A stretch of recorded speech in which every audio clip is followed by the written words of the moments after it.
everyone, it's Mrs. Kushner, and today we're going to talk about how to add some reference images into your fresco painting. And again, you can do this in fresco or sketchbook, so I can show both. Starting in fresco, this is the landscape that I created. So I can look at it and decide, do I want to keep this one or do I want to make a different one? But I really like this one. So the next part is to think about, what do I imagine to be in this scene? And I asked in third period today. And so in third period, people said, oh, I imagine an airplane in the sky. I imagine people bicycling on a path through here, perhaps some trees. What about a snowman? And so what I did is I went to Safari, and this is what you can do as well. So I look for a cyclist in winter because that's what I wanted, and I click go. And when you're searching for images, you can click images here in Google and go to tools and go to size large. And you want to make sure that you have a good quality photo here. So that's an idea. And then you're just kind of searching for a photo, right? So I want one that goes side to side because that's the orientation in my image. So I can keep looking here. And once I find that perfect photo, and it might take some time, right? I'm kind of looking through. Let's say I wanted that one. Let's say I could click on it to make it bigger, and then I can hold down and then say add to photos. And I actually started doing this already. I spent some time on that, so it might take you a little bit of time to find your photos. And you don't have to have photos. This is just one way that you can help set up your scene. So if you don't want to do it this way, you don't have to. But just to show you in my camera roll, these are the 3 photos I found. Here I found an airplane for the sky, and I found a snowman, and I found some people cycling in the winter, and I kind of liked the trees in the background and the way that you can see like the horizon line where there's like buildings over there. So I wanted to use those to get ideas. And then the other thing that you can do, just to show you, I did give some links. And so if you want to look at some of those links, 2 of the links were from Lawrence Yang and from some contemporary landscape painting, just to search ideas. That's another option. But I'm going to go ahead and show you. Here I am in fresco. I'm going to go to over here. I've got this place that looks like a picture underneath my eyedropper tool. And I'll click photos. And now I'm going to go ahead and bring in my cyclist by clicking. And this is the part where I decide how they're going to look. So I can kind of move them around and say, okay, I think I can imagine them cycling through right there. I could pull the corners to make them bigger or smaller.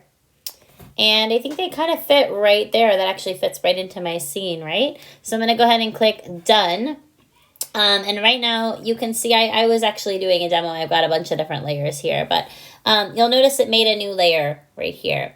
So I'm going to go ahead and just bring that to the top just so it's easy for you to see it. Let's see if should be able to hold it and drag it up. And there I am, okay? So once I've got this in place, something I can do on the right side, this is where my layers are, right? Right underneath it, I've got these layer properties. So what I can do is I can change the opacity and make them kind of see-through so that if I want to trace them, I can tell where my lines are. So that's a technique that I use. And then what I'm going to do is I'm going to, as I'm here, if I click it one time, I can say lock layer, and that's going to make sure it doesn't move anywhere.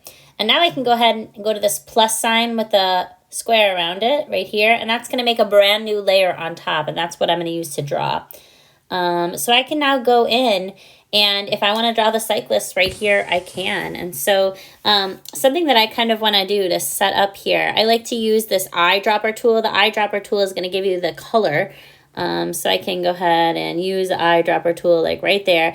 And of course my colors are faded, right? Because I changed the opacity on that layer. So I might want to say, all right, I actually want it to be a little more blue, right? Then I'll just go up to my pixel brush, and I'm going to pick a hard round brush. And this is for me to just kind of figure out how I want this to look. So I can go in here, and maybe I even get a smaller brush. Those of you that like to sketch first, you could actually change the flow of your brush to kind of make it see-through, like just to sketch it. So I'm just kind of sketching this out on here. All right, and just to start, I can actually, like if I have a closed shape like that, I can use my paint bucket to kind of fill that part in. Then go back to my brush and kind of fill in those areas, right? And this is the part where you use what you know. So even though I'm using a picture as a reference, I don't have to follow every single part of it. So if there's a certain style or something you want to add, you can. But I'm thinking back to that sphere exercise. I want to make this look 3D, right? So I might go ahead and add a darker area there. So I've got like, you know, kind of a dark spot over here. And then if the light is coming from the other side, I might make the other side a lot lighter like that. Okay, so knowing that this is a 3D object, using what I know, and then I can go to my blender brush here. And let's see what I've got. Looks like a dry media. So that's like a huge blend. I would probably get a smaller brush there. Blend it a little more precisely.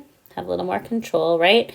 But I actually kind of like that look. And now I can go to my eraser and just kind of clean up the edge a little bit, right? So now I've got my biker here and I just have his helmet. So that's just the beginning, right? I want to keep going with it. But just to show you what it looks like, if I click on the layer below where the bikers are, I can click this eyeball to turn it off. And now you see I've got the beginning of the helmet here, right?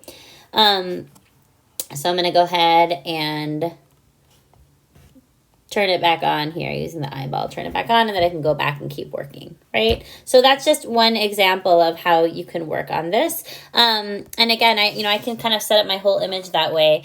If I want to go to my photos and I want to, let's say, grab the airplane here, again, I'm going to size it and say, oh, the airplane is flying overhead. Maybe something like that, right? And I click done. I could actually use this as a reference photo too. So if I just like to sketch, if I want to zoom in and kind of look at it, I could draw it on the side. Or if I wanted to trace it, again, I could lock the layer. If you wanted to change the opacity, do that before you lock, obviously. Make a new layer there. I could also use this if I don't want to trace it exactly. I could just use this as an outline, right? If I maybe pick a darker color here. So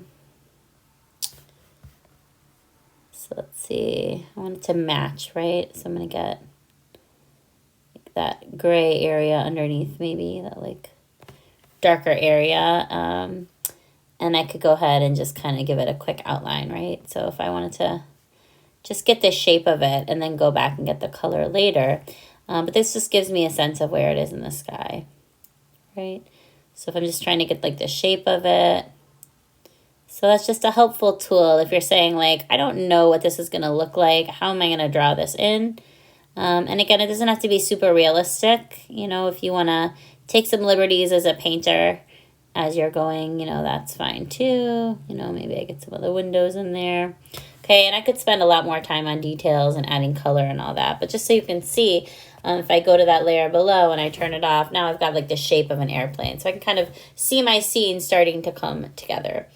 So you might do little details like that. You might do bigger details like these trees that I have in the background. But your goal is to see if you can add 3 objects to kind of bring your scene to life. So when you're ready to check in for today, right now I'm not done, but I want to just check in and show what I've done so far. I can press my box with the arrow and I will make a quick export and save the image. So now that has an image. And I can go to my box with the arrow now and I can say publish and export. And now I've got a time lapse, which is going to show all of my steps getting to this point. So I can click export there, save video. All right. Happy drawing. Have fun.